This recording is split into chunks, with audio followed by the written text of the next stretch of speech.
Can India lead a new renaissance in the world, building on its lofty philosophy, essentially Advaita Vedanta, and lead us to a new way of doing economics, a new way of politics, a new way of public policy, to a world that will be the world so many of us hope for. And if not us at this generation, our children hope for. You know, a world with more equity, sustainability, prosperity, less conflict, and so on. That world. My hope is that the answer to that question might be yes, but I might be completely wrong. I'd like your thoughts. You see, India is just too big, and therefore, I'm afraid when we say, "Can India lead a revolution?" it becomes a bit hazy, because India will contain just so many diverse, even opposing elements and streams at all times. We are talking of 1.4 billion people. Maybe there would be awakenings within India, forces from within, streams from within that can show the way to the entire world. But as a patriot, if I imagine a situation where the entire Indian political country has awakened, I find it difficult. Still, we can have powerful movements of awakening starting from within India. And I hope that first of all they get success within India. But what I realistically see is that even if such a movement starts from within India, it has a greater chance of succeeding abroad. Because as you said, India is just too religious.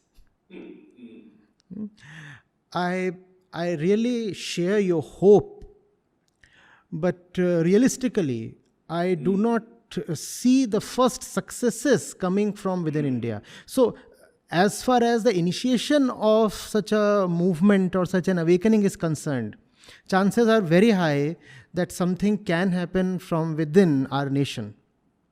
Chances are very high. But what I also see is that more success in terms of its expansion and acceptance will come from abroad. And what would rather happen is that once there is success abroad, then Indians will probably queue up to follow. So, my heart really wants to agree with you, and that's the reason I have continued to work in this country.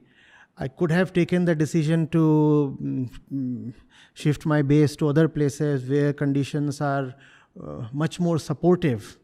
And I too want things to happen here in the first place.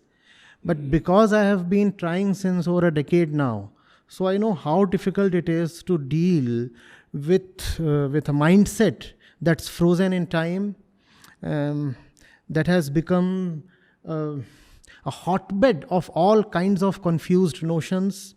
And not that abroad it is going to be much better, but at least the Renaissance destroyed some of the most stupid beliefs there. India never had a Renaissance of that kind. So even the worst kinds of beliefs continue to prosper in the mind here. And fighting those beliefs is not only tiring, also feels humiliating, you know. You feel all right and you feel encouraged when you fight a worthy enemy. How do you feel while fighting a belief that says that there are 7 ghosts that live on this particular tree, and if you do not please them, then your kid will die? Now, this unfortunately is not a joke. This unfortunately is a very solid belief that, let's say, millions in this country share. And if you want to question this belief, not even attack it, then there is great resistance.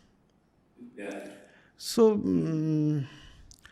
the first successes will probably not come from within, but I really want that this nation